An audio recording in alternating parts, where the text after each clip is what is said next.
Bienvenido al podcast de la vieja guardia.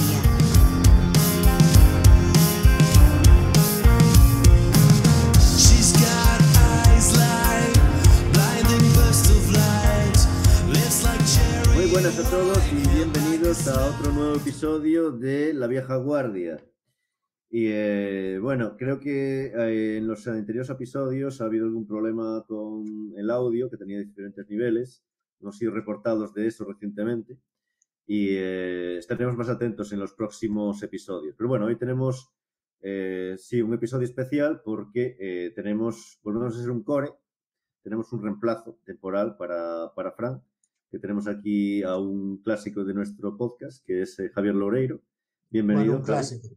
He estado en 2 o 3 nada más. Ya, por eso, ya es un clásico, en 2 o 3. La verdad es que somos muy de volver a traer gente que ya estuvo aquí. Y para los que sois nuevos escuchando el podcast, que sois bastantes, Javi tiene un episodio canónico sobre el color, explicando sí, es el verdad. color. Al final te convertir la cámara. La cámara. La cámara en blanco y negro. No. No. Pero yo creo que va a caer pronto. Vale. No sé Después darle la chapa a la gente con el tema de blanco y negro. No, pues sí. El tema es que también se puede hacer con una Raspberry Pi, creo. Porque la Raspberry Pi tiene una cámara en blanco y negro, que también tiene bastantes buenas prestaciones. Hay bastantes cacharros al respecto. Bueno, tendríamos que hacer otro episodio dedicado a la fotografía digital y al color y la imagen digital. Pero hoy tenemos otros temas y empezamos hablando de que aquí mitad del core de hoy asistió a la TarugoConf. Es decir, hoy tenemos aquí a Manolo y a Sergio también. Y Manolo estuvo presente en la TarugoConf y de hecho estuvo haciendo networking por ahí. ¿Cierto, Manolo? Sí, junto contigo. Tú también estuviste. Sí, fuimos los dos que estuvimos en la conferencia y después asistimos a las conferencias el viernes, que fueron bastante diferentes de lo que es una conferencia habitual, técnica. De hecho, fueron más por el lado casi sentimental, emotivo en algunos momentos, y más del show para acercarlo a toda la familia. Yo creo que van a estar muy bien los vídeos cuando la gente, cuando salgan, que para enseñarle a la familia, a papá y mamá, mira, esto es la informática. Porque cuando estuvo aquí David Bonilla con nosotros, él habló de que iba a hacer algo diferente, de que iba a querer acercar más la informática a lo que son el usuario final.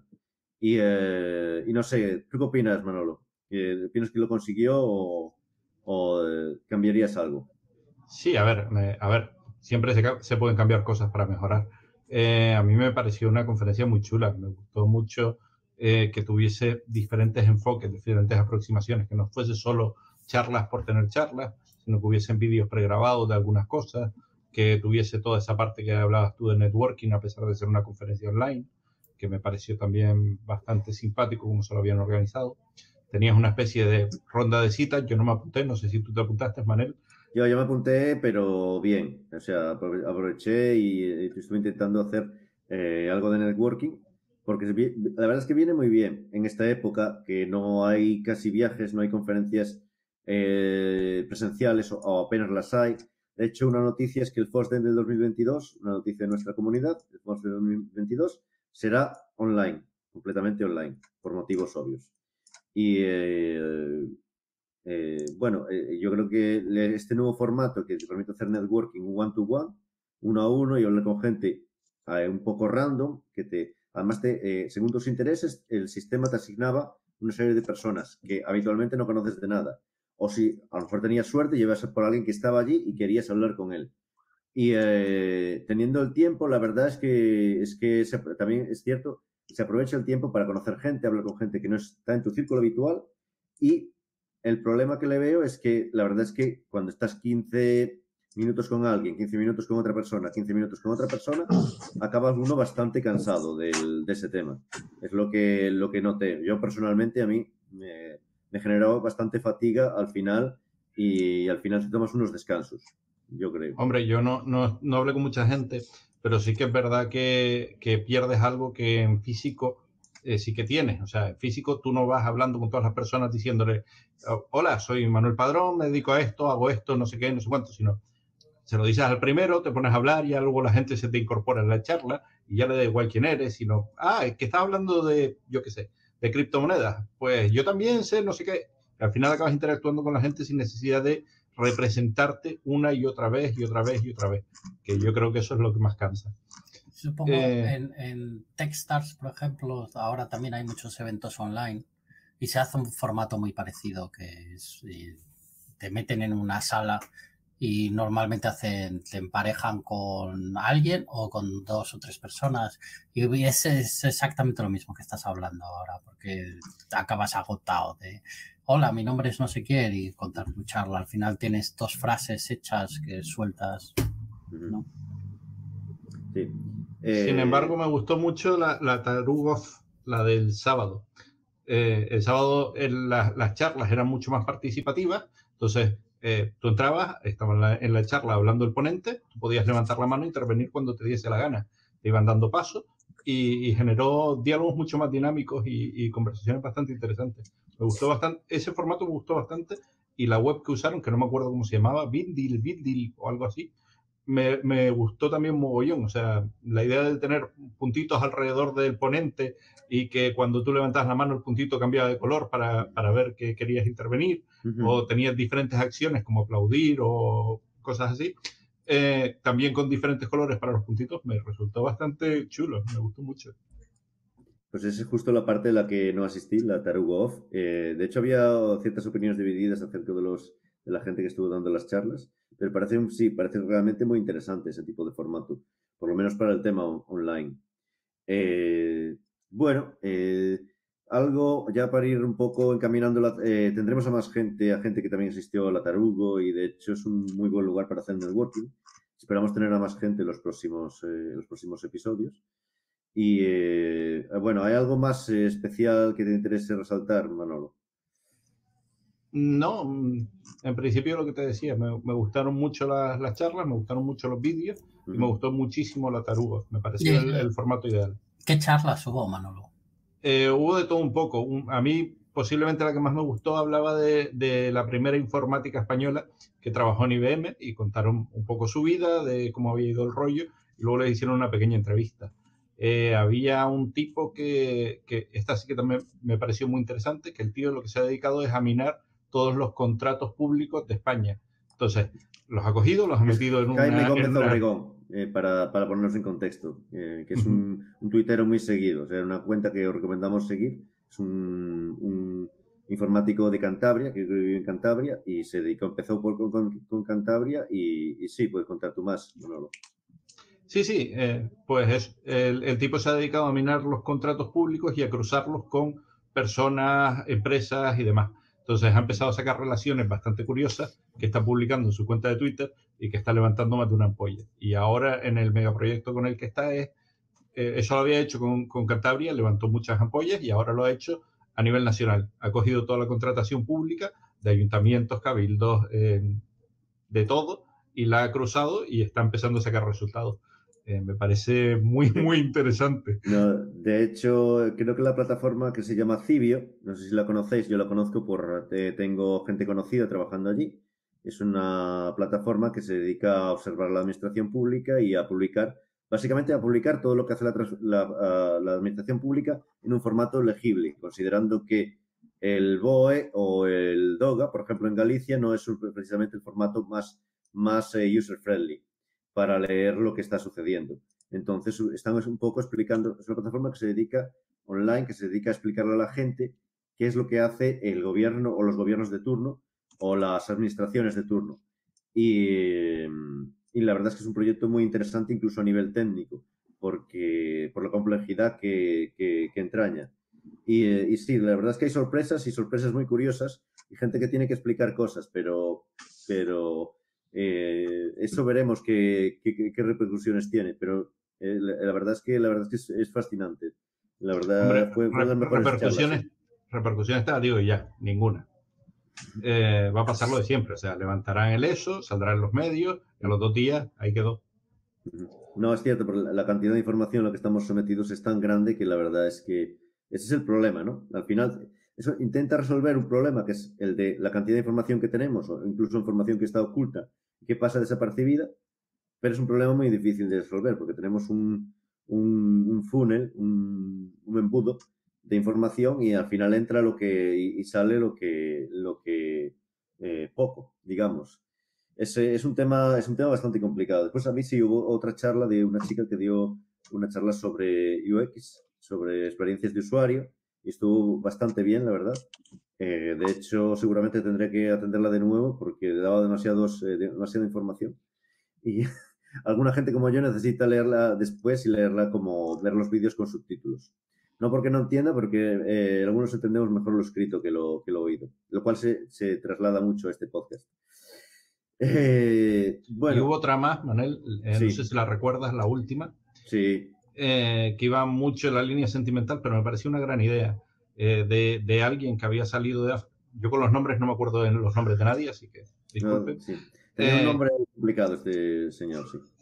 El tipo había salido de África y se había convertido en informático en Europa. Entonces, en vistas de esas, lo que decide hacer es intentar llevar ese modelo de vuelta a África. Es decir, el tío coge sus pelas y empieza a montar aulas para formar a gente allí para que puedan dar servicios de informáticos en remoto a empresas europeas y poder revertir el dinero de nuevo en el pueblo y volver a sacar una segunda generación a partir de eso. Me pareció bastante curioso. O sea, en vez de ir por la línea de la caridad o la línea de tal, ir por la línea de no. Intentemos montar un negocio aquí que genere otra vez pelas en el pueblo y que pueda hacer que el pueblo salga adelante y no depender de los demás. Me pareció también muy, muy curioso. La verdad es que fue una charla muy emotiva, esa en particular, porque yo creo que no estábamos no esperábamos algo así, porque se anunció, fue una sorpresa, se anunció como charla sorpresa, y entonces, claro, eso la verdad es que hizo el efecto esperado. Incluido, sí, por cierto, el efecto demo yo creo que lo hizo a propósito, el efecto demo que hubo al principio David Bonilla cuando tuvo problemas con su Mac. Esas cosas, la verdad es que también son el lado humano de la informática, nunca mejor dicho. Bueno, aprovechando, hoy tenemos, yo creo que ya podemos ir liquidando el tema de la Tarugo, por lo menos temporalmente. Hablaremos con más gente de la Tarugo en el futuro y gente que estuvo allí o que pertenecen a los organizadores o tienen parte de la organización. Por fortuna, al haber hecho algo de networking, pues hemos, creo que tenemos la posibilidad de en el futuro invitar a cierta gente. Y veremos a ver cómo va, que nos explique un poco más, porque la verdad es que es un evento que se está convirtiendo en una referencia tan grande que creo que merece la pena dedicarle más tiempo. Tenemos más temas en nuestra muy, muy, muy apretada agenda. Y aquí había un tema que saltó justo ahora, antes de empezar a grabar el episodio, que es el tema del juego del calamar. O sea que Sergio se conoce por Squid Game, lo cual es una serie de televisión, de streaming, y creo que es de Netflix o algo así. Sí, que alguien ha metido esa moneda, y creo que Javier tiene más detalles sobre eso. O sea, alguien emite una moneda sobre una serie de televisión, que no sé si la moneda es oficial o le pusieron ese nombre porque les dio la gana, o fue oficial. Creemos que después de lo que pasó, creo que no es oficial. Y la moneda tuvo una cotización, como la serie está de moda, la cotización se disparó y llegó el momento en que los desarrolladores liquidaron el fondo en el que se ha basado la moneda y se llevaron todo el dinero de los inversores. Pero Javier tiene más detalles, a lo mejor sabes decirnos un poco cómo funcionó. Tampoco tengo más detalles, solo la noticia que he compartido, que vinieron unos, hicieron un token, le llamaron Squid Game, la gente como no tiene 2 neuronas suficientemente bien coordinadas, dijeron que les parecía un proyecto interesante para cómo invertir, y una vez que consiguieron el dinero, pues los tíos se fueron y había muy bueno, con Lo cual es bastante, no sé, bastante... A mí me parece bastante bien eso. Sí, técnicamente lo curioso que me parece es que ese token no se podía vender. Entonces lo cual no sé, porque tú no... O sea, si tú llamas a un token Skid Game, es que ¿qué más da lo que pongas? O sea, no tiene más ni menos sentido que te inviertas en el token del Skid Game, que no sé, no tiene más ni menos sentido. Yo creo que encaja muy bien con la temática de la serie, ¿no? Sí, o sea, es bastante realista. Provoca dolor. Claro, o sea, si no tienes dos dedos de frente, pues... El pues que nada. sobrevive se queda con el dinero. Sí, pero al final seguramente alguien se quedará con todo. Será, no Bueno, sé. Ya ha ocurrido eso. De hecho, yo supongo que mucha gente entró con ánimo especulador. La vieron subir disparándose. Hombre, y dijeron, eso espero que no haya entrado alguien con ánimo de que sea una tecnología del futuro. No sé, espero, ¿eh? Inversión a largo plazo, está claro. Claro, exactamente. No, es que yo me leí el paper y me parece algo muy sólido, un proyecto sólido. Porque no hay nada más, eso es inventar un token que llamaron Skin Game. A ver, es un NFT, porque obtienes exactamente lo mismo que de un NFT. Te dan un token que no puedes hacer nada con él. O sea, no sé, claro. O sea, yo lo veo como otro tipo piramidal de esto. Hablando de NFT, ¿han visto que ahora Adobe ha incluido para que todas sus obras que se graban con el Photoshop se generen con el NFT? Sí, bueno, pero eso sí ya empieza a ser algo interesante, porque es un NFT, de Adobe, y eso no serviría para como una especie de certificado de originalidad. En plan, yo a partir de ahora, como esto tiene el NFT y está, no sé Cada si... vez que grabas un píxel tienes un NFT diferente. Pues hombre, puedes venderle el mismo token a millones de personas. Claro. Yo no le veo el valor. Yo no le veo el valor en vender, yo le veo el valor en acreditar la autenticidad de una pieza. Es decir, tú ahora haces un dibujo con píxeles, haces pixel art y alguien tiene que decir que tú eres el dueño, una forma de demostrar que tú eres el dueño. Es la única Pero el único uso que le veo. Tiene sentido. O sea, un pixel art, cógete 8x8 píxeles, dibuja lo que quieras. Las combinaciones son limitadas. ¿Tiene sentido que tú seas propietario de 8x8 píxeles? Ya, pero bueno, si vamos a 1024 por 1024... Sí. Bueno, a mí me parece que sí que tiene sentido que tu imagen tenga algún tipo de identificador único que se pueda validar de forma distribuida. No me parece, eso en sí no me parece mal. A mí lo que creo que lo que nos parece ridículo del mundo es que vendan un GIF un dibujito pixelado por $200,000. Eso es una broma. Pero que tú hagas una imagen y esa imagen automáticamente llega a un código y que ese código se pueda verificar de forma distribuida, bueno, tampoco lo veo mal eso. Efectivamente. De hecho... Yo no le veo el uso. O sea, vale, bien.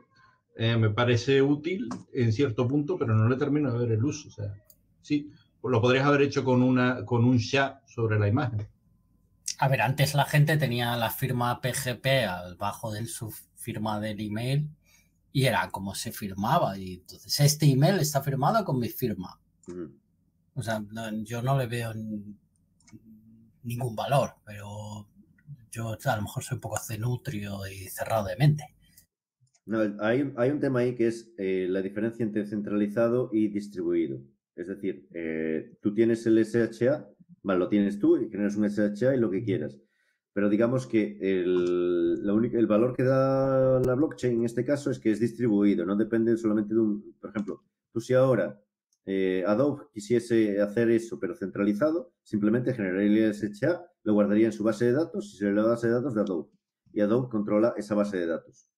Esa base sería cerrada o lo que sea y simplemente el NFT o la tecnología blockchain que se use, lo como sea, pues lo que hace es que esa base de datos no pertenezca solamente a Adobe, que pertenezca a otras personas, cualquiera puede tener una base de datos de esas imágenes asociadas a eso y sabe quién es el dueño o alguien puede certificar de manera distribuida y descentralizada que esta imagen es mía y este GIF de Pamela Anderson de los 90, la imagen 256 por 256 en 16 colores, pues es mío.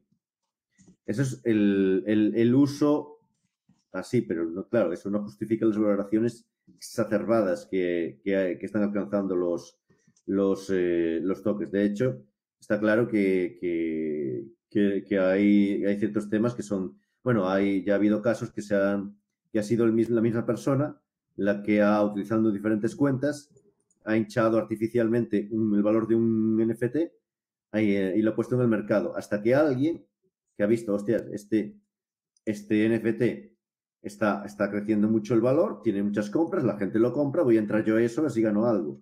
Y efectivamente, tú ganaste ser el pringado que tiene ese NFT, que realmente no vale absolutamente nada.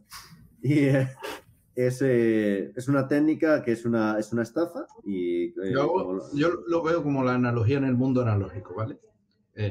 Tú coges y pintas un cuadro, y si eres Dalí, pintas un punto negro en medio de un cuadro en blanco y cobrarás chorrocientos millones por pintar un punto negro.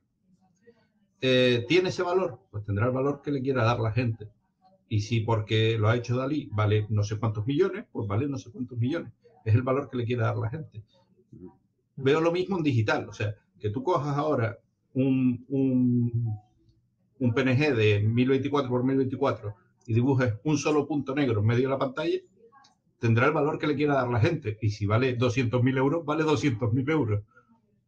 Pero más allá de eso... Desde ese punto de vista es completamente no racional, pero tiene su sentido dentro de... Lo que pasa es que entiendo que hablas de un punto negro, pero una fotografía, por ejemplo, ¿sabes? Para un banco de fotografías, cosas así, ¿sabes? Que tú vendas un... No me parece del todo mal que tú puedas hacer una fotografía, de la cual sea tu autoría, ¿no? Eso quede en un registro público, el cual no esté en manos de Adobe, que eso también es interesante, que tú puedas vender esos derechos, ¿vale? Y que, bueno, de alguna manera, si hubiera algún tipo de certificado legal o alguna tecnología que verificase eso, pues tú al comprar una fotografía, vale, tengas garantizados los derechos porque tú tienes o sea, tu cuenta está asociada al numerito que ha generado Photoshop de esa imagen. En ese aspecto no lo veo del todo mal, vale, porque pues eso, para garantizar que tú, por ejemplo, has usado tienes los permisos de una imagen que has usado en tu web, ese tipo de cosas, vale. Lo que pasa es que la tecnología blockchain tal como está, para mí tampoco me parece que sea la mejor, porque a día de hoy creo que el gas, lo que tienes que pagar por una comisión, por una transacción ahora mismo es una auténtica demencial. He escuchado de $200 por una transacción. Entonces, claro, tienes que pagar $200 por grabar en el registro que la imagen es tuya, una imagen que te has comprado de 60 euros, pues no sé hasta qué punto tiene validez. Vale. Pero el concepto no me parece del todo mal, que exista un cierto registro que permita garantizar que esa imagen es mía, o sea, crea una cierta sensación de que esa imagen es única o que esa imagen está asociada a mí de forma verificable. No me había parado a pensarlo así. Es un tema que está evolucionando, aún está evolucionando y se va a ver para lo que es. Y de hecho el tema es que como parece una tecnología muy atractiva para gente para meter dinero y también para robarlo. Y es un poco lo que hablamos, el lejano oeste. Pero el lejano oeste ahora, es decir, es un territorio inexplorado y la verdad es que... Claro, porque por ejemplo, sí, yo puedo comprar una fotografía, ¿vale? Y lo que me permite la tecnología blockchain es que yo compro una fotografía y yo luego la fotografía la puedo revender. Y me quedo sin la fotografía, por decirlo de una manera, ¿sabes? O sea, yo la puedo revender. Entonces eso crea una sensación, por ejemplo, podríamos alquilar fotografías, que hoy en día es una chorrada. Pero tú podrías decir, mira, pues yo creo... Pero claro, tendría que haber una tecnología, ¿sabes? Que al mismo tiempo verificase que tu cuenta está asociada con ese NFC de alguna manera y, por ejemplo, crear una licencia o algo que dijera, mira, pues tú puedes usar esta fotografía mientras tengas el token, mientras cuando lo vendas, pues ya no tienes derecho y tú se lo puedes vender. En ese aspecto no veo muchas posibilidades. Pero el problema es que hay que verificar eso con máquinas de minado a lo bestia, que hay que pagar a lo bestia y yo creo que ahí es donde todo revienta. Pero legalmente, ¿cómo funcionaría? Porque imagínate, tú lo pones en tu página web, tienes un derecho claro de copyright. En este momento ya no hay ningún motivo para decir, vale. Bueno, pero probablemente puedas hacer una licencia, que no sé si existe, pero me imagino que existirá, que digas, bueno, yo concedo el derecho de uso a toda la persona que tenga un token NFC verificable en Ethereum. Eso es lo que pones en tu licencia. Vale. Pero igual que la licencia GNU, ¿sabes? Yo, si pones un software con licencia GNU, pues todo el mundo lo puede usar siempre que tenga el código público, por ejemplo. Vale, pues ya está. Eso es una condición que yo pongo en mi licencia. Me parece raro que no es... O sea, me imagino que existirá o algo así. O habrá variantes o algo. Y todo es un tema legal, claro. Es un tema de que tú vas a una web y dices, oye, tú tienes una fotografía mía. Y él te diga, no, mira, yo lo puedo verificar porque soy el dueño del token y no me puedes denunciar porque en tu licencia has puesto que el que tenga el token puede usar la imagen. Vale, yo lo veo, en el aspecto legal lo veo así, de esa manera. Pero entonces, no lo veo como... O sea, no funciona porque tú solo puedes vender una vez el token. El token le pertenece a alguien y luego lo traspasas. Vale, pues entiendo que permite ese mercado que ahora no existe. Que yo digo, yo ahora te compro una fotografía y tengo una fotografía mía, y está. Y como con la factura de la compra, pues yo tengo ese dinero de fotografía. Pero, por ejemplo, imagínate que yo quiero una fotografía para hacer una presentación y luego la quiero revender. Entonces, imagínate que una fotografía que a mí me cuesta, pues, crear el estudio, crear todo el tema, me cuesta a lo mejor 3.000 euros de coste, diseñar una fotografía de estudio a medida para una presentación o para algo, que solo vas a usar un día. Joder, pues tampoco es un poco fastidio. Entonces yo hago la fotografía, la pongo, la uso en mi presentación y luego la vendo. Vale, la puedo vender y sé que la puedo vender porque hay una tecnología blockchain que me permite venderla. Y el que hizo la fotografía dice, todo el mundo que tenga el token la puede usar. Con lo cual solo la puede usar una persona. ¿Entiendes? No es como ahora que tú pones la fotografía y la puede usar ahí todo el mundo. Vale, pero... o la puedes usar una persona, pero si esa persona se la quisiera vender a otra tercera persona, tendría que firmar un acuerdo contigo. Pero yo lo que entiendo es que los artistas cuando venden una fotografía la quieren vender ellos y se la van vendiendo a gente porque es una fotografía digital y tú puedes vender millones de copias de la fotografía digital. Entonces, lo que estás diciendo es yo te traspaso todos los poderes sobre esta fotografía y ahora es tuya. Y entonces tú se la puedes vender a quien quieras, pero no puedes comercializarla o distribuirla porque el token que tienes es un token, la puedes traspasar a otra persona y meter... Claro, entiendo, puedes hacerte, yo creo que esto habría que hacer contratos que lo soportaran, ¿sabes? Pero yo como autor autorizo a cualquier poseedor de un token a usar mi fotografía. Vale, eso permite que mi fotografía se pueda revender. Quiero decir, ¿sabes? Ahora mismo eso no se puede hacer. Tú ahora mismo, si tú ahora para tu empresa contratas a un fotógrafo y os hace una fotografía, el fotógrafo te cede a ti los derechos de la fotografía. Acabó. Vale. Puedes hacer unos derechos exclusivos. Puedes decir, mira, yo quiero que cedas absolutamente todos los derechos de la fotografía. Vale. Y ya está. También puede pasar que se venda la fotografía en un banco de imágenes y, claro, se vende miles de veces. Y las fotografías de miles de veces pues, también pierden valor, no es lo mismo. Ahí está, hay caras que dices tú, joder, esta es la de Pixabay, yo la vi 80 veces. Vale, a lo mejor tú quieres que eso solo sea único. Y el hecho de que puedas hacer una fotografía única y decir, mira, el que compre esta fotografía solo lo puede usar una vez. Y si tú quieres dejar de usar la fotografía, pierdes los derechos de la fotografía, lo puedes vender, crea un mercado, ¿sabes? Es como que dices tú, bueno, no es lo mismo que yo me voy a gastar 20.000 euros en una máquina que saber que yo puedo después esa máquina puedo revender. No es lo mismo la inversión si yo no la puedo revender que se la puedo revender. Entonces crea un cierto mercado. Yo sí que lo veo razonable. Desde el punto de vista legal, ¿quién ataca esto? ¿La ley de copyright? Claro. No tengo ni idea. Habría que hacer un contrato que explícitamente ponga cosas del token, ¿sabes? Tú cedo mis derechos a todo el mundo que tenga el token. Tendría que hacer un contrato. No sé si hay contratos de eso. Si no lo hay, pues mira, estoy dando una idea aquí al mundo. Pero me parece que tiene que haber... El soporte legal... El soporte legal es que haya un contrato que lo diga. Igual que la GNU. La GNU, ¿por qué funciona el código abierto? Pues porque hay una licencia. ¿Sabes? ¿Y dónde está el aspecto legal? Pues en la licencia. El fichero licencia que va con el código. Y ahí es cuando tú vas a un juicio y dices, mira, no, o sea, tendría que ir la Software Foundation, entiendo. Y decir, oye, mira, es que este software lo has usado y no has distribuido el código fuente. Entonces, pues no tienes derecho a eso y entiendo que luego el juez dirá el caso. No es lo mismo que lo usemos tú y yo que lo use Microsoft, un software sin licencia. No lo sé, entiendo.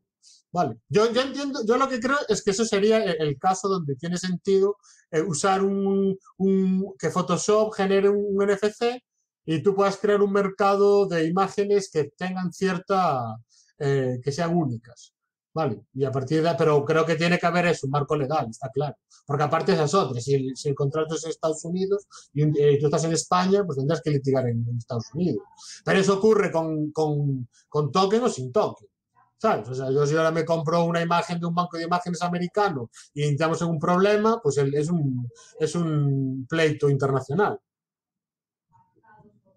Sí, yo veo lo que estás diciendo, pero estoy viendo el lado perverso. O sea, si esto sigue adelante, me veo una EKE2 que se dedicará a tirar un robot para analizar todas las webs y denunciar a todas las webs que no tengan una imagen con un token firmado. Bueno, pero a ver, eso es, si tú la imagen, eres el autor del NFC, ahí, o del ¿cómo se llama? Del NFT. NFT o... No, vamos a ver. Has dicho NFT 200 veces. 200 veces, yo no lo sé. NFT es lo que normalmente usamos, ¿no? Claro, yo no sé lo que es. Vale, NTP, a mí me gusta NTP, bueno. NFT. Pues, NT algo. Vale, pues bueno, el tema es que si yo sí tengo imágenes en mi web, tengo que tener algún tipo de licencia. Eso también es así. Tú tienes una web, tienes que tener algún tipo de licencia, ¿sabes? No puedes haber ido a Google y decir, venga, me meto estas imágenes. Puedes usar imágenes con Creative Commons, que tienen sus particularidades. Puede ser que tú le hayas pagado a un fotógrafo, ¿vale? Entonces tendrás un contrato con él. Puedes usar imágenes de un archivo de banco de imágenes. Entonces, cuando has comprado las imágenes, te dan una licencia. O sea, todas las imágenes que tengas en tu web tienen que tener un tipo de licencia. Vale, entonces si viene un listo y hace un token con tu imagen, pues el día que te denuncie, pues sacarás tú la licencia y decir, no señor, yo tengo la licencia por este lado.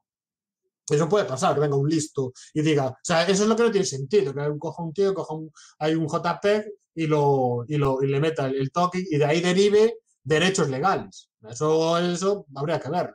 Vale, pero si tú, como un estudio de fotografía, y dices, yo voy a hacer fotografías, y las voy a publicar con una licencia ligada a un token y es la primera vez en la historia que alguien ve esa fotografía, eso sí que tiene sentido, ¿sabes? Yo lo veo así. Y que luego haya un mercado secundario que haga trading con esa fotografía. Creo que tenga sentido. Yo lo que veo es que la firma digital de esa fotografía no es difusa, es una firma digital sobre los bits que componen esa fotografía. Entonces, tú la vuelves a grabar en otro formato y ya... Vale, pero a lo mejor la licencia podría decir que sea razonablemente igual, por ejemplo, y que un juez coja el PNG y el JPEG y diga, es la misma imagen, así que eres culpable, ya está, pumba. Pero entonces, ¿cuál es el valor del...?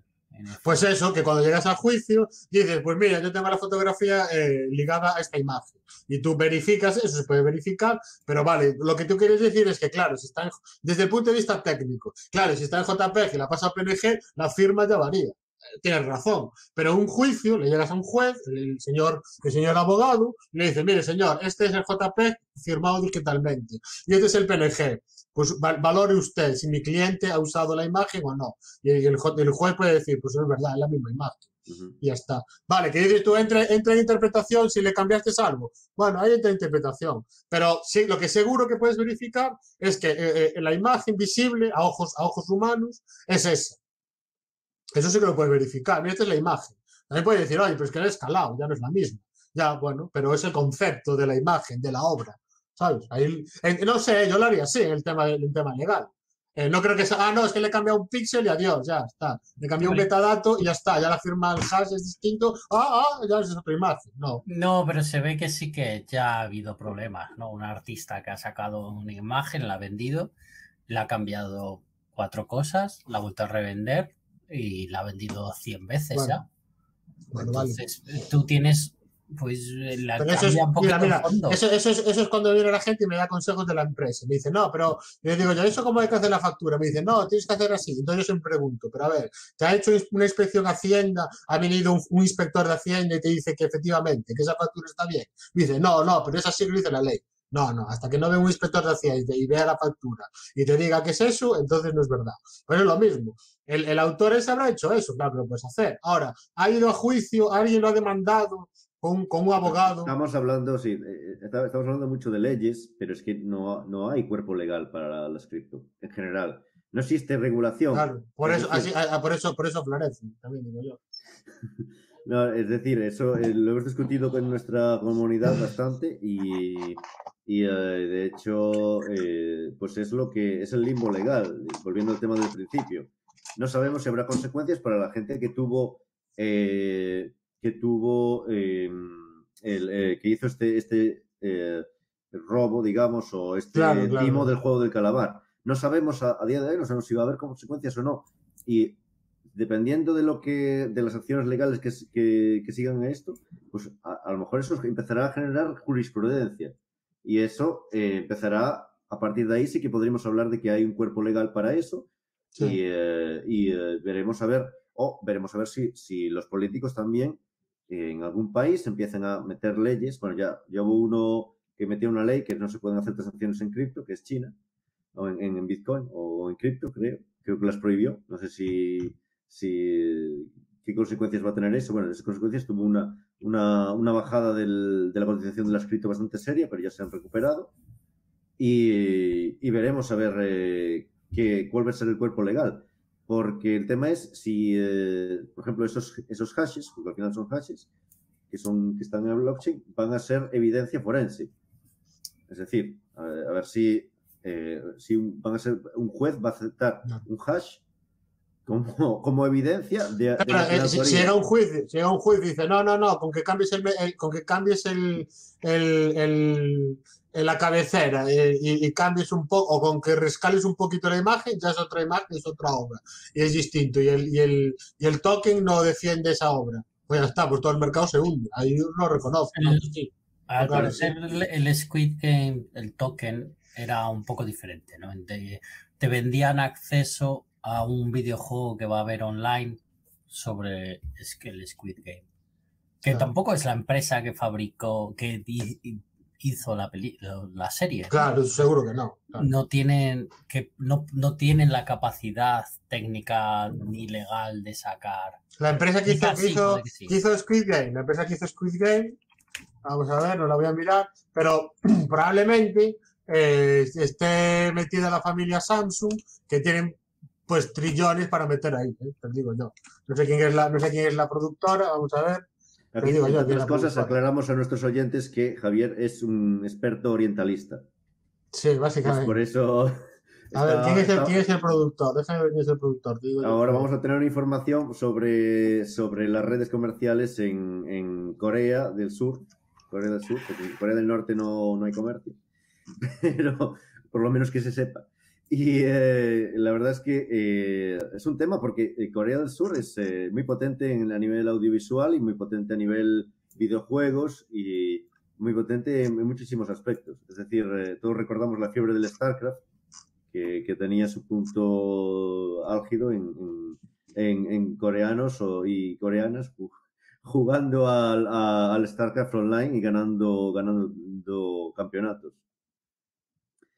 No, pero este concepto del Squid Game en realidad no es más que una preventa o una reserva de un juego, pero con una forma de pago un poco alternativa, ¿no? En plan, cuando tú vas a jugar va a sacar Blizzard el nuevo juego y quieren sacarle el dinero a todos los pardillos que quieren jugar el primer día a la versión llena de errores y bugs.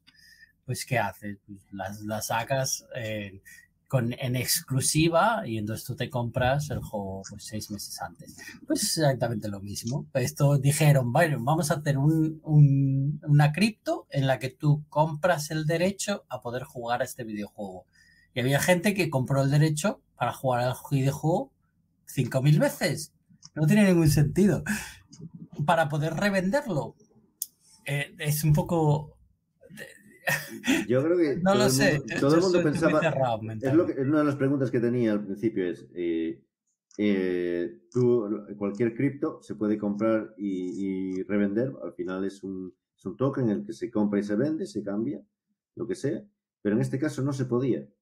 Es lo curioso. Por lo menos eso dice, que tampoco estoy muy seguro, pero en las noticias los periodistas escriben eso, que no, que el token estaba asociado a una persona y no se puede cambiar.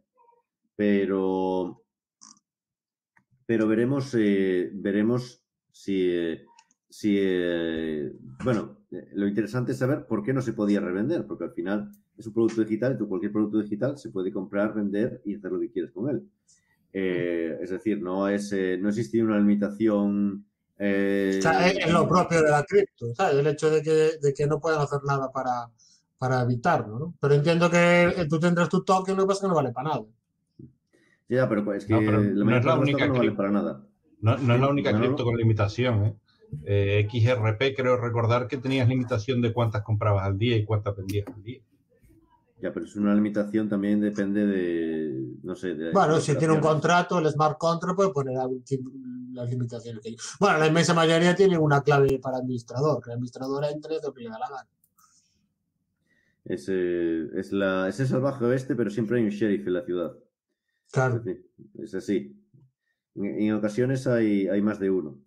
Pero la verdad es que es un mundo que aún está por descubrir y por explorar.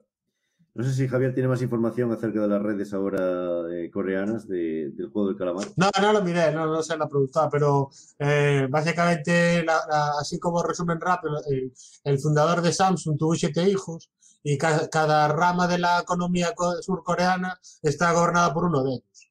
Y entonces hay, por ejemplo, casi todas las productoras de televisión acaban en uno de los hijos, tiene la parte audiovisual, que tiene televisiones y todo ese tema, y vierte, o sea, tiene un montón de series de televisión que de alguna manera acaban de alguna manera en la familia Samsung, o bien por la productora en sí, o por, no sé, por algo, por la financiera, o por algo que acaba por ahí. Por eso quiere decir que tienen bastantes medios en general, bastante más de los que creemos, las producciones surcoreanas. No les hace falta meter timos al inversor medio. Bueno, inversor, pero no les hace falta. No lo sé el caso concreto de Skid Game, ¿eh? El caso concreto de Skid Game no lo sé. No he mirado quién es, porque siempre son los mismos.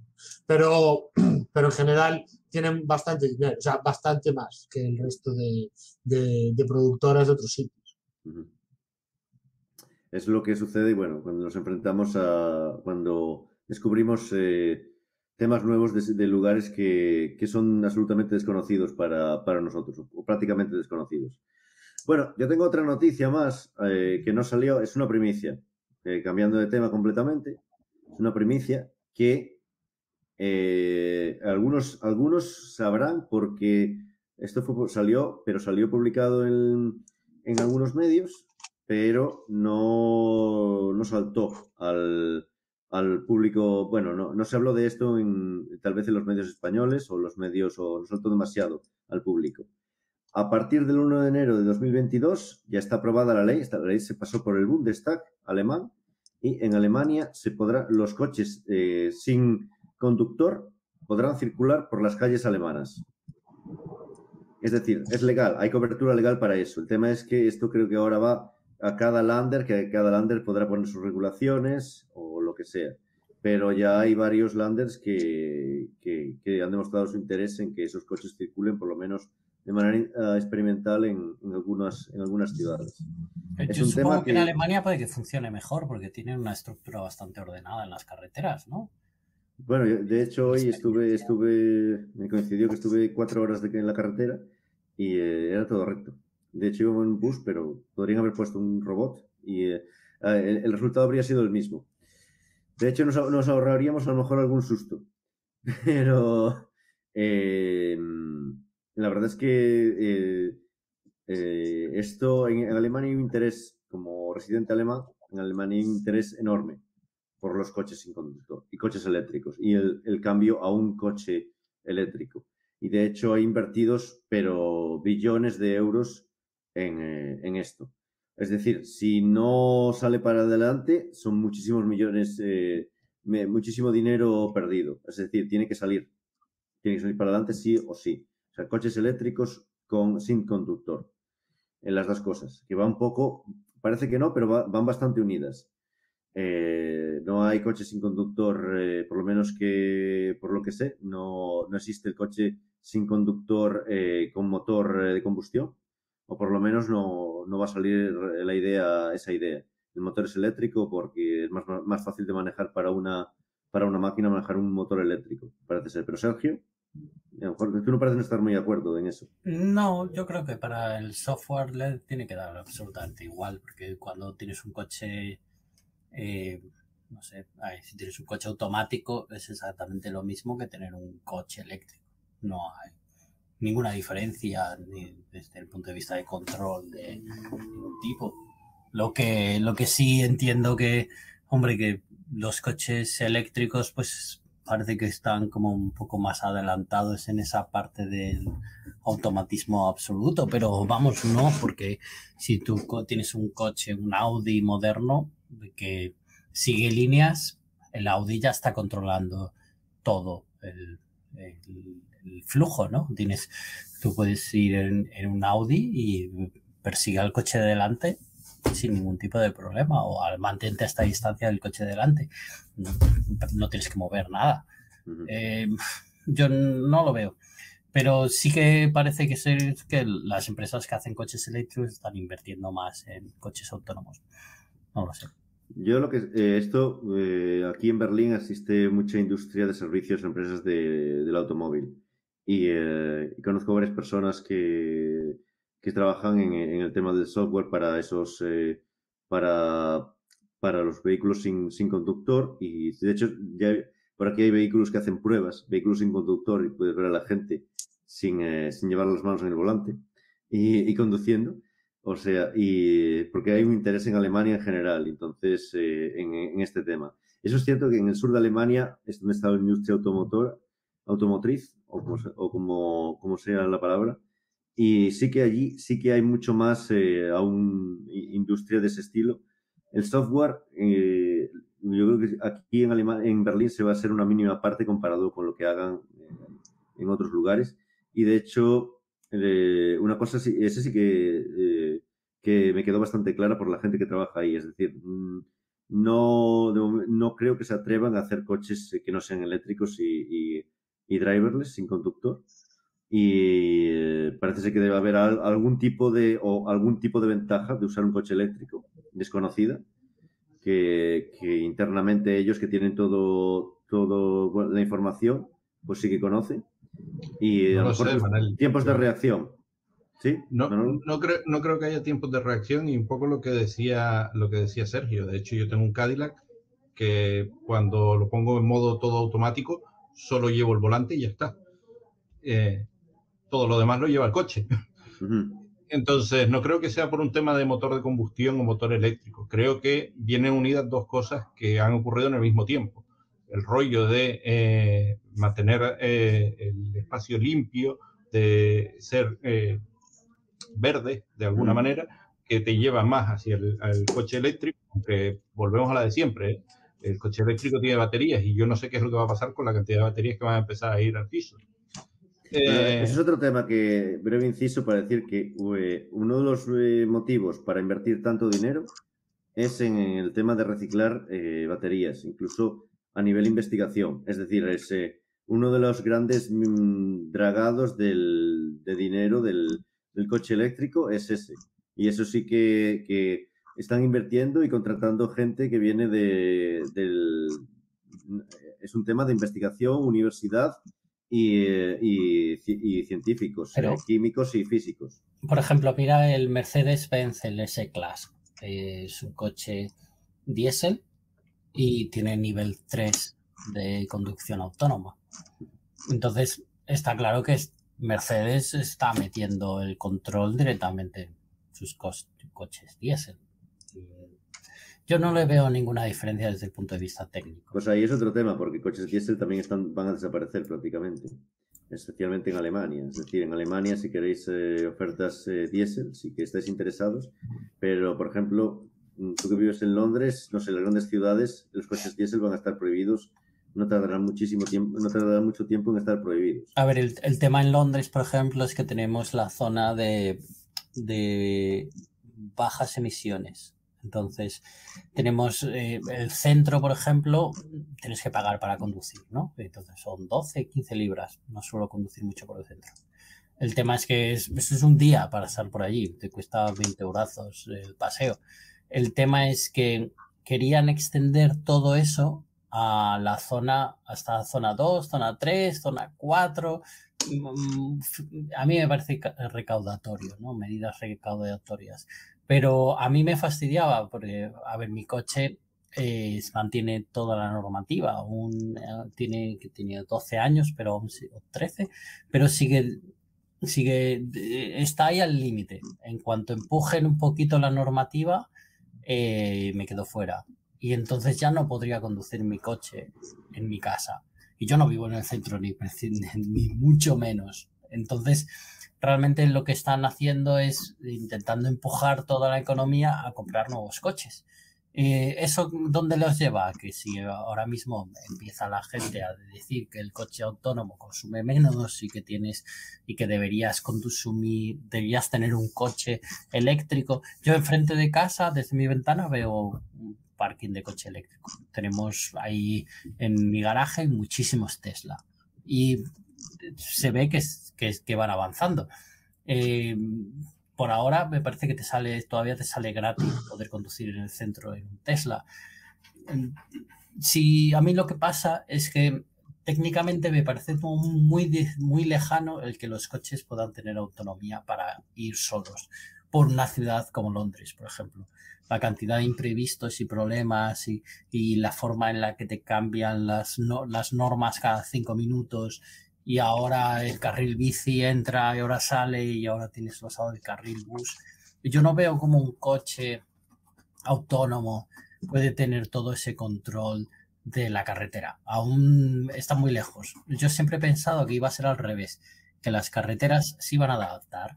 Pues cuando salió Ford y todos los coches eran todoterrenos. Tú los veías y aguantaban una animalada y los llevaban a hacer saltos como si fuesen motocross, pero era porque las carreteras eran una mierda, entonces todos los coches tenían que llevar una suspensión acorde a la carretera como si fuesen a ir al monte, a saltar por el monte.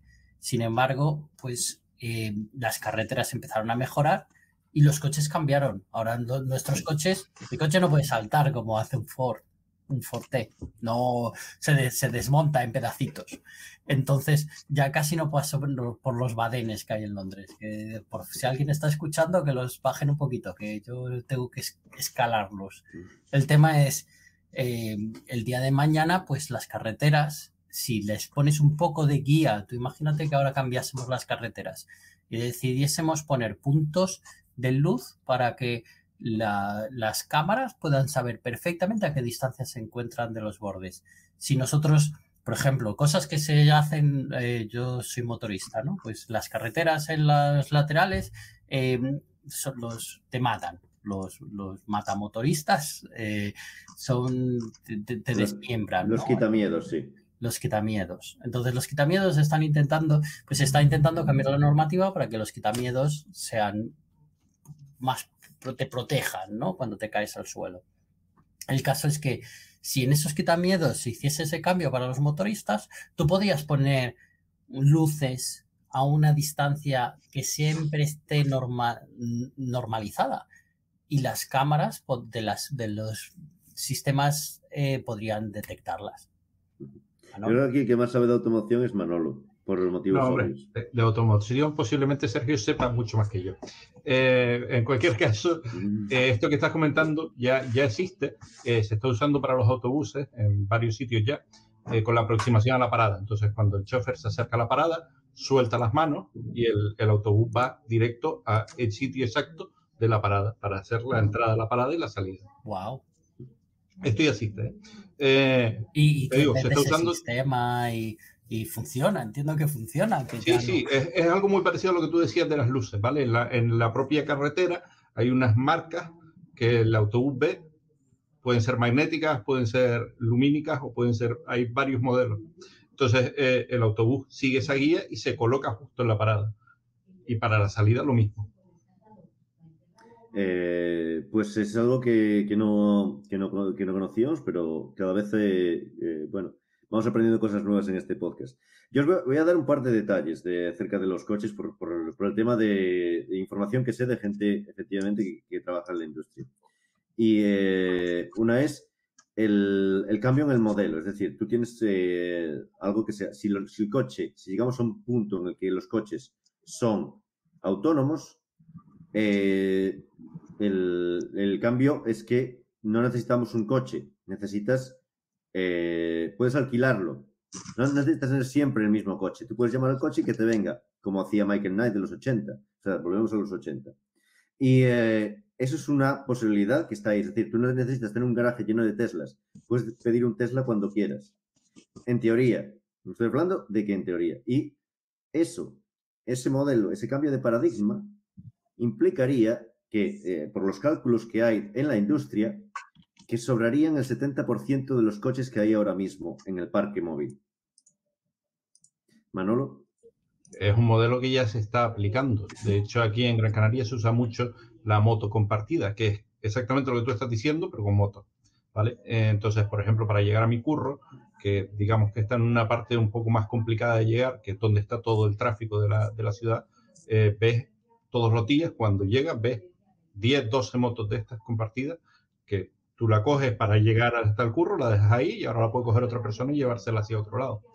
Es un modelo que también está funcionando ya en Madrid, creo que lo hacen también con los coches y que puede ser bastante chulo. Respecto a que sean autónomos o no sean autónomos, pues bueno, ya veremos. Yo sigo diciendo que hace 2 años yo probé un vehículo autónomo, o sea, me metí dentro con el tipo que vendía los vehículos autónomos y todavía le veía muchas carencias. No sé si se habrá avanzado mucho en estos 2 años, pero cosas tan simples como no, es que ese coche está aparcado en un paso de peatones y no, que no puede estar aparcado ahí. Entonces el coche autónomo se quedaba parado en seco diciendo como ese coche está en el paso de peatones y no puede estar ahí, eso es que va a salir ahora. Y el coche no salía y el autónomo no avanzaba. Se quedaban en jaque mate ahí parados los dos. Entonces, no sé, creo que todavía hay cosas por resolver. Desde luego, lo que sí que hay es muchísima gente trabajando en ese tema. Es decir, de hecho, como todos sabéis, la industria automovilística en España es muy importante, pero en Alemania, a pesar de que está deslocalizada, la fabricación está deslocalizada, por ejemplo, en la República Checa, pero no está íntegramente deslocalizada y es un sector crítico, es decir, para la economía alemana. Alemania sigue exportando Mercedes, Audis y BMWs, entre otras marcas, también Volkswagen, Opel y lo que sea. Y coches incluso de gama alta con mayor valor añadido de los que se fabrican en España habitualmente. Si ya España es un sector crítico también, porque habría como con 9, 8, 9, 10 marcas de coches diferentes, sin contar marcas de, camiones, creo que, no me acuerdo ahora la marca española, Pegaso, no sé si aún existe, y marcas de autobuses también que hay. Estamos hablando de un sector en que se emplea muchísima gente y que bueno, Tesla, otra noticia de esta semana, que es bastante tangencial al podcast, la verdad, es que el stock de Tesla se disparó. No sé muy bien por qué ni cómo, pero sí que se disparó estos últimos días. Y de hecho hubo una noticia de que un fabricante una compañía que es Hertz, de alquiler de coches, realizó un encargo de 100.000 Teslas sin pedir descuento. Es decir, parece ser que eso fue el detonante de que Tesla disparase la cotización. Aunque tampoco me estoy hablando un poco de pasada sobre ese tema, porque tampoco es un tema que sí que nos afecte. De hecho, uno de los temas que salió, con el que hablé con ciertas personas en la Tarugo, es que al final una de las gracias de todo esto es que una de las gracias de la tecnología de las últimas décadas es, digamos, ponerle un ordenador a objetos que son comunes. Es decir, Steve Jobs le puso un ordenador a un teléfono y en su caso él fue el que tuvo éxito haciéndolo, otros lo intentaron antes, y lo mismo con Elon Musk, le puso un ordenador a un ordenador de verdad, no un mapa o un radio CD que detecta la voz. Le puso un ordenador de verdad a un Tesla. Y es el primero que está teniendo éxito a base de hacerlo gradual. Está gradualmente incorporando el piloto automático a la conducción de los Tesla. Cosa que de hecho ya hubo algún accidente. Algún Tesla ya tuvo algún accidente por gente usando el sin conductor. La posibilidad de hacer de conducir sin tener que... o de que el coche avance sin tener conductor. Veremos a ver cuál va a ser lo siguiente a lo que se le ponga un ordenador. No sé, a lo mejor el cuerpo humano, ya que estamos, creo que Sergio tiene ciertas experiencias al respecto, de ponerle un microchip al cuerpo humano. Mira, en la Tarugo hablaron, una de las charlas era sobre eso, sobre la gente que tenía, lo diré, azúcar, que no me sale la palabra. Sí. Esa fue una charla súper interesante. Eso es cierto. Que tenían una válvula que les inyectaba insulina y tenían un sensor y habían cerrado todo el ciclo para que fuese autónomo. A través de un móvil ya se encargaban de medir la insulina, el ordenador decidía que le tenía que meter tanta cantidad y le volvía a pinchar la insulina en el momento adecuado. Lo cual, la verdad es que esa charla, que sí que desde un punto de vista técnico, fue una de las que más, porque además todos los componentes eran open source, era que alguien se podía hacer en su casa y era alguien que tenía ese problema, que en algún momento se detectó que era diabético en su vida, algo que puede suceder, y a partir de entonces intentó, tiene que vivir, es una persona que tiene que vivir con esa enfermedad. Y para hacerla más llevadera, pues desarrolló una solución a ese problema de mantener regulado el azúcar en sangre o ¿cuál es la glucosa? La glucosa. Mi jefe en Intel, que trabajábamos en open source, su hija era diabética y tenía pero muy, muy grave, ¿no? Entonces era, pues no sé qué grados hay, pero debía ser uno de los más altos.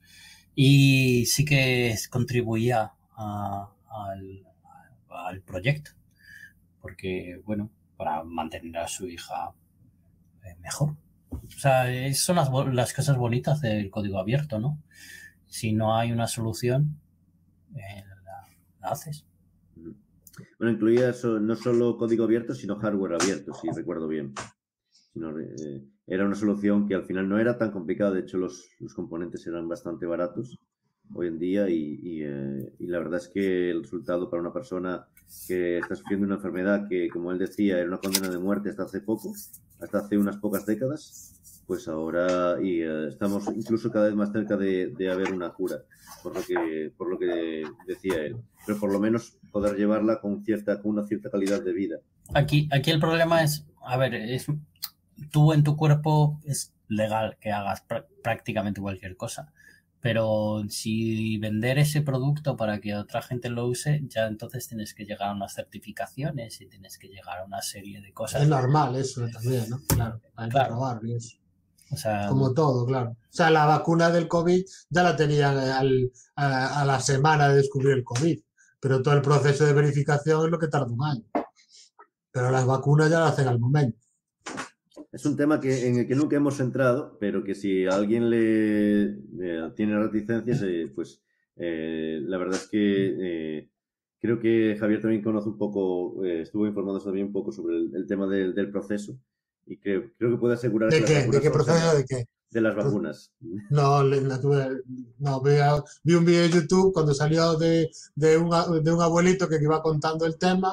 Sí, muy conocido. El doctor Campbell. El doctor Campbell. Que estudió en eso y está jubilado. Y el hombre iba explicando el tema y ya lo dijo, las vacunas. No es difícil hacer una vacuna.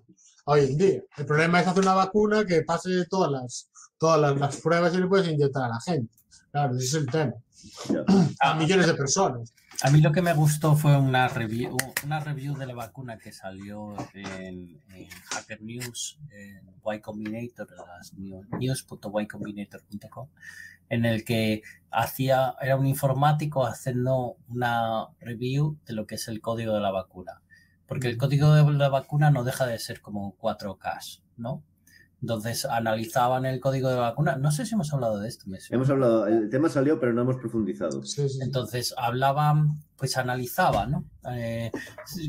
Lo estoy hablando de oídas, lo leí hace en su momento, ¿no? El código de la vacuna, pues tiene una cabecera en la que entra y arranca, y eso pone la célula en el modo de vamos a generar esto, ¿no? Entonces iba avanzando explicando partes, pues mira, esta parte es lo que genera esta parte de la proteína, y empieza a hablar sobre GATK y habla sobre, pues yo no, de verdad la parte de biología no la entendí, pero se veía muy claro como que era un código fuente, ¿no? Entonces explicaba como, por ejemplo, pues mira, este es el final del código en el que aquí nosotros ponemos, pues si termina en 3 T's, esto deja de producir, ¿no? Y aquí es un poco curioso porque aquí en la vacuna están haciendo esta secuencia X veces, porque nosotros creemos que puede ser para que realmente reforzarle al sistema no clones más, y si hay algún problema en el clonado y se pierden los 3 T's, pues siempre hay varias secuencias de final, ¿no? Y me pareció muy interesante. A mí me pareció, yo leí el código, empecé a mirar y dije, pues esto puede ser interesante. Si tuviese 1000 años más de vida, porque a mí no me llega para investigarlo, me encantaría poder aprender sobre cómo funciona. Lo que entiendo es que el hacer el desensamblaje de una proteína o un código fuente de la naturaleza es muy complicado, porque no hay un lenguaje en el que esté escrito y haya un compilador que lo haya generado, ¿no? Esto es la naturaleza que ha salido así. Entonces, pero sin embargo las vacunas sí que son generadas por el ser humano. Entonces, aquí sí que podemos llegar a analizar, bueno, pues mira, estos son los objetivos, porque los estudios dicen que si ahora hacemos esta secuencia, sucede que esta célula va a empezar a clonar esto, ¿no? Y este es el arranque, este es el inicio de la cadena, esto es como vamos a hacer que la proteína se copie, y cogemos, no entendemos la proteína, pero la cortamos y pegamos aquí. Y esto es lo que genera las patitas estas tan famosas del COVID, ¿no? Lo que pasa es que nosotros, como seres humanos, como organismo comunitario global, el Gaia, si lo queremos llamar así, que es el planeta humano, el organismo del planeta vivo, estamos avanzando hacia, pues, tener una inteligencia artificial que pueda coger y hacer esas... con DeepMind, por ejemplo, pues generar esas proteínas y analizarlas. El proyecto de folding de proteína, del doblado y desoblado de las proteínas, que es el problema, que no sabemos muy bien cómo esa proteína se va a generar en la estructura en 3 dimensiones, ¿no? No deja de ser un código fuente. Lo que pasa es que hay un montón de temas que no dominamos aún sobre cómo este código fuente se ejecuta. Entonces, a medida que vayan analizando cómo funciona la máquina, nosotros podremos escribir código fuente, igual que ahora nosotros hacemos código fuente en C++ y no tenemos ni idea, bueno, C++, Python o lo que sea, y no tenemos ni idea de todas las librerías que hay debajo, ¿no? En C++, bueno, ya tenemos la busta ahí para jodernos la vida, pero... que vete tú a saber si hay alguien, yo creo que solo Dios sabe cómo funciona la busta, pero... Yo me leí un encabezado entero. Sí. No es broma, me lo leí entero. Fue una locura esto. Quería dar una nota cultural a este debate tan interesante. Hay una serie coreana, que es mi referente cultural de todo, que básicamente es de una chica que trabaja en una empresa de tecnología que fabrican electrodomésticos smart. Pues este tema de la inteligencia artificial y de ponerle un ordenador a todo. Y entonces, pues nada, hacen una nevera, un refrigerador de estos supermodernos y le ponen pues inteligencia artificial. Y dices, tú ya me dirás tú para qué quieres machine learning en una nevera. Y entonces nada, pues va por la noche y le dice, bueno, quiero preparar la comida de mañana y tal. Porque voy a cenar con mi novio. Y le dice la nevera, ¿pero para qué vas a cenar con ese chico si te está poniendo los cuernos? Pero cómo me está poniendo los cuernos. Entonces se conecta a la red y tal, y le saca imágenes de las cámaras de la calle, y le dice, sí, aquí estuvo hasta ahora, y sacó, ¿cómo? Y entonces al final la nevera, pues era una especie de oráculo donde le preguntaba, oye, ¿este chico qué tal? ¿Es bueno o es malo? Está muy curioso. La verdad que sí, es bastante divertido. No, pues queremos, bueno, pondremos el nombre de esa serie para los que nos escuchéis, en el post del blog, de nuestro blog, y os recomendamos echarle un ojo a esa serie porque parece ser estar interesante. Por lo menos es otro tema. Habla de los peligros de la inteligencia artificial, que no sabemos cuáles son aún. O de los usos. Los usos de la inteligencia artificial. Es como la dinamita. Eso tiene usos positivos y negativos. Depende cómo se use. Claro. Eso. Veremos a ver en qué acaba todo esto. Veremos. A ver si llegamos a verlo. Tal y como avanza todo, la verdad. Pues nada, creo que con esto ya el podcast ya tiene una duración ya aconsejada para nuestros oyentes. Que habitualmente no queremos que nuestros podcasts vayan mucho más de la hora y media. Ya llevamos casi una hora y media de grabación. Bueno, aún queda un poco, pero poco más queda. Y bueno, creo que hasta aquí hemos llegado por hoy. Ha sido un placer poder hablar con vosotros de esta forma tan distendida. La verdad es que en estos tiempos convulsos merece la pena hacer un podcast así, aunque esta vez no hemos profundizado demasiado en todos los temas de actualidad y en cómo está, no hemos hablado técnicamente demasiado de algo. Creo que ha merecido bastante la pena. Así que con esto creo que nos despedimos y nada, hasta la próxima, hasta el próximo programa. Hasta el próximo. Chao. Chao.